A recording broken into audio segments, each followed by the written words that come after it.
Assalamualaikum warahmatullahi wabarakatuh. Good morning everybody. Today I want to explain about business ethic in modern era.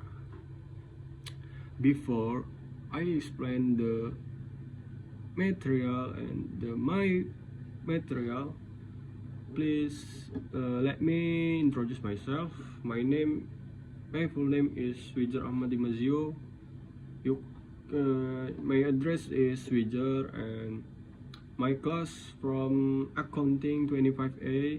My student ID number is 25 25 40 no 25 14 0 and 7 and 0. Okay, let's do the material.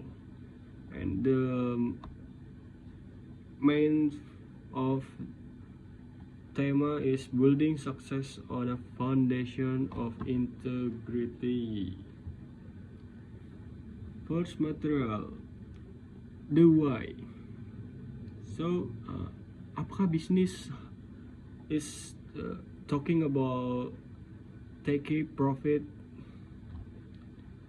Bisnis tuh nggak cuman ambil keuntungannya aja, tapi bisnis kalau nggak ada etikanya, maybe just another person just winning in the first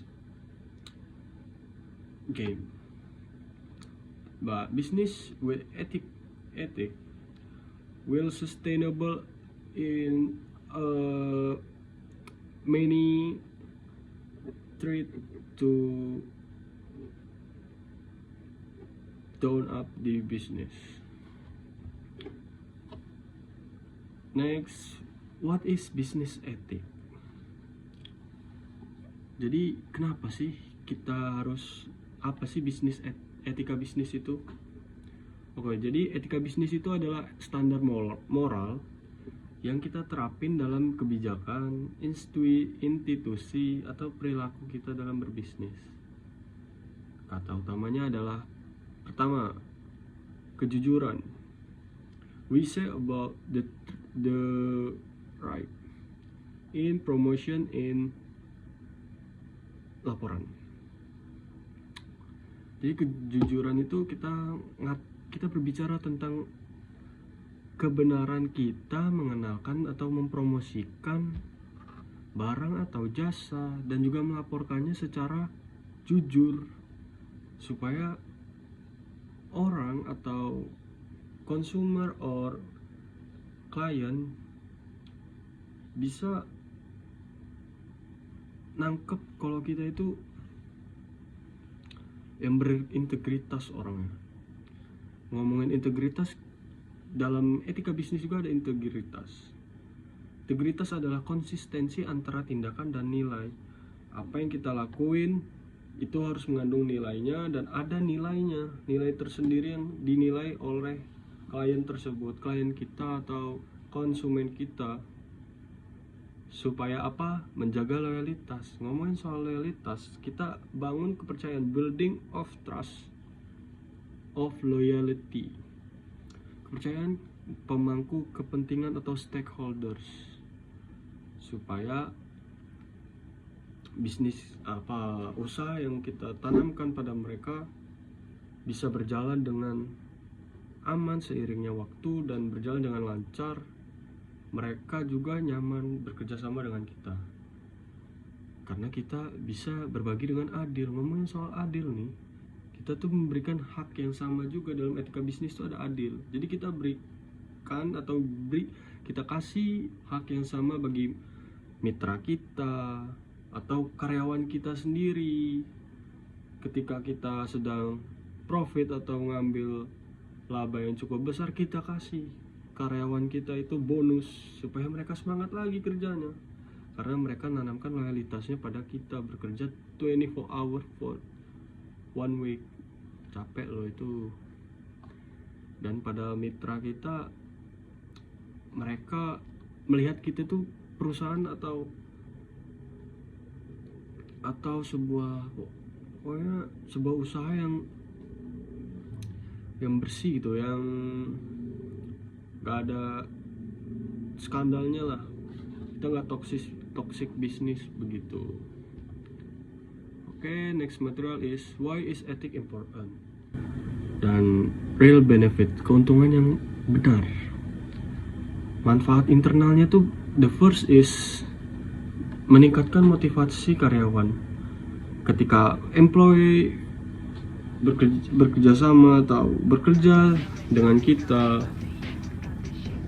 dengan kita memberikan mereka loyalitas kita yang kita sudah beritahu di sebelumnya tadi, kita berikan, kalau kita dapat laba kita memberikan mereka bonus, itu pasti akan motivasi kerja mereka dan kerjanya lebih baik lagi, dan itu berdampak baik juga kepada perusahaan kita atau perusahaan yang mereka kerjakan, karena mutu perusahaan akan lebih naik lagi dengan kualitas kerjanya yang bagus. Itu tidak ada salahnya, mungkin salahnya ada yang cuman kecil. The second is decrease risk of the law, mengurangi resiko hukum. Jadi kita tidak melanggar hukum kalau bisnis yang kita jalankan itu memberikan keuntungan yang nyata, tidak bisnis dalam kutip penggelapan atau bisnis gelap. Itu kan berbahaya atau melanggar hukum sesuai pada undang-undang yang tertera kan. Oke, jadi mungkin itu yang dimaksud dari decrease of risk of the law. The third is budaya kerja yang sehat. Dalam lingkup itu kita memberikan budaya kerja yang sehat dan tidak toksik atau tidak saling sikut-mensikut antara karyawan satu sama lain. Dan kita sebagai yang punya perusahaan atau kita yang memegang saham pun tidak culas gitu, tidak mengambil hak mereka atau menguranginya. Dan next, manfaat eksternalnya. Yang pertama, the first is building reputation of brand. Jadi kita membangun reputasi pada merek yang kita tawarkan atau brand kita sendiri. Jadi dipandang orang, brand kita tuh bagus, brand kita itu positive vibes. Orang sendiri akan datang kepada kita. Kita tidak perlu lagi untuk menawarkannya karena mereka sudah percaya kepada kita, menanamkan loyalitas kembali. The second is develop the trust develop the trusting to investor. Jadi meningkatkan kepercayaan pada investor. Kita dengan hasil yang nyata, orang juga akan melihat kita sebagai perusahaan yang sehat, keuangan yang sehat. Mereka akan tertarik menanamkan harta mereka atau sebagian harta mereka kepada kita. Ketiga adalah loyalitas pelanggan jangka panjang. Nah ini yang perlu banget karena kita adalah produsennya atau kita yang menjualkan. Kalau kita nggak dapat konsumen, kita rugi. Dengan adanya loyalitas konsumen membantu banget karena mereka akan terus menerus mengingat brand kita atau jasa yang kita tawarkan. Next material is ethical challenge in the real world. The first is about conflict. Jadi konflik kepentingan. Kepentingan. Kita memilih antara keuntungan pribadi dan keuntungan perusahaan. Ini sangat banyak terjadi seperti yang terjadi pada perusahaan di sekitar Indonesia akhir-akhir ini. Adanya pemilihan antara keuntungan pribadi dan keuntungan perusahaan tuh sangat beresiko gulung tikar atau bangkrut karena mereka mencampurkan uang pribadi dengan uang keuntungan perusahaan yang dihasilkan untuk pemakaian bulanan mereka atau pemakaian bosnya. Itu sangat tidak sehat untuk keuangan perusahaan. The second is transparansi data. Bagaimana perusahaan mengelola data privacy konsumen. Isu hangat terjadi di 2026 banget nih.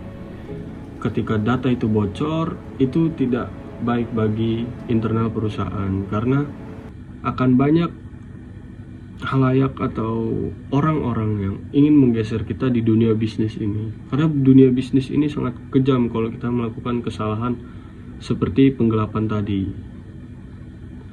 Keempat adalah diskriminasi, masalah keberagaman dan inklusi di tempat kerja.